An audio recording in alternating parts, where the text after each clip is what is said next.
বাবা মায়ের সিদ্ধান্ত কখনো খারাপ হয় না, কিন্তু কখনো কখনো তাদের সিদ্ধান্তের কারণে সন্তান হাসতে ভুলে যায়। বোন ওর চুলের তেল দিল, তো আমিও বললাম আমাকেও একটু দে না রে। তো বোন সাথে সাথেই আমাকে ওই যে চুলে তেল দিয়ে দিচ্ছে, তেল দিয়ে চিরুনি করে আবার ওর মতো করে বেঁধে দিচ্ছে, ও যেভাবে বাঁধে আর কি। যদিও আমার চুল নেই, একেবারে উঠে টুটে শেষ।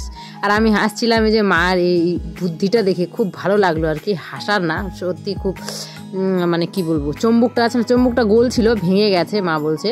তো চম্বুকটাতে করে মা কাঠিগুলো নিয়ে আসে, যেখানে সেখানে পড়ে থাকে, তো ওগুলো না কুড়োয় একটা দুটো করে এভাবে চম্বুক দিয়ে নিয়ে আসাটাই কিন্তু বেটার, তাই না বলো? খুব ভালো বুদ্ধি একটা। টেনশন জিনিসটা খুব খারাপ বন্ধুরা, তাই কি না বলো? মানুষের শরীর কেমন থেকে কেমন করে দেয়।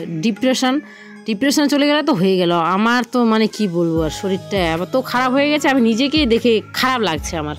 তাই বন্ধুরা বলবো, নিজের খেয়াল নিজেকেই রাখতে হবে, এত টেনশন করে লাভ নেই। কিন্তু তোমাদের বলছি, কিন্তু আমি তো নিজেই টেনশন করি, কী করবো, মাথা চলে আসে সেগুলো, তাই না? তো খুব মজা করে সবাই মিলে দেখো চাউমিন আর মোমো খাচ্ছি।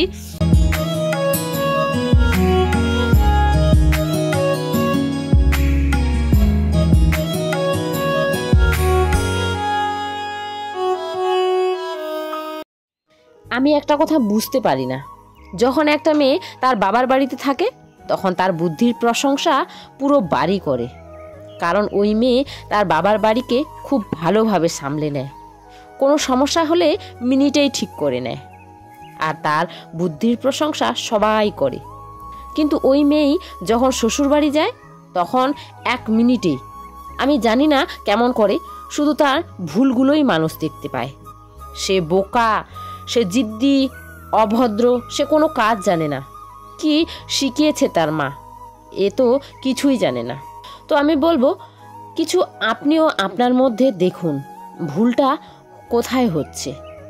কত আদরে বড় হয়েছে মেয়েটা, প্রতিটা ইচ্ছে যেখানে তার পূর্ণ হয়েছে সেখানে সে বুদ্ধিমতী, আর আপনার বাড়িতে এসেই 1 মিনিট এসে বোকা আর অশিক্ষিত হয়ে গেল। আঙ্গুল যদি কারোর উপরে উঠেছে তো কিছু আঙ্গুল আপনার দিকেও আছে, একটু দেখে নিন যে কোথায় হচ্ছে ভুলটা।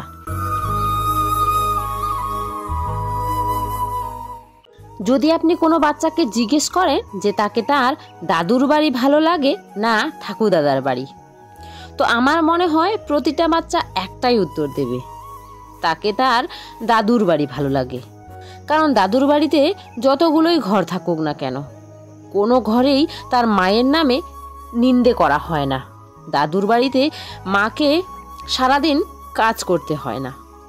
দাদুর বাড়িতেও মা আরাম করে, মাকেও কেউ জিজ্ঞেস করে যে আজকে কি খাবে, সেটা রান্না করে দেই।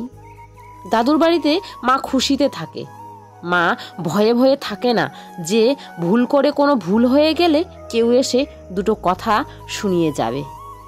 প্রতিটা বাচ্চা তার মায়ের খুশি দেখতে পায় তার দাদুর বাড়িতে, তাই প্রতিটা বাচ্চাকে তার দাদুর বাড়ি ভালো লাগে। এক বোন আমার কমেন্ট করেছো, দিদি তোমার দুঃখ আমার দুঃখ একই, তোমার বাড়ি কোথায় বলবে প্লিজ? আমার নাম পূজা রয়, নামটা নিও প্লিজ। তো পূজা বোনু, তোমার নাম নিয়ে নিলাম, আশা করছি তুমি খুশি হবে। আর আমার বাড়ি হলো শিলিগুড়ি।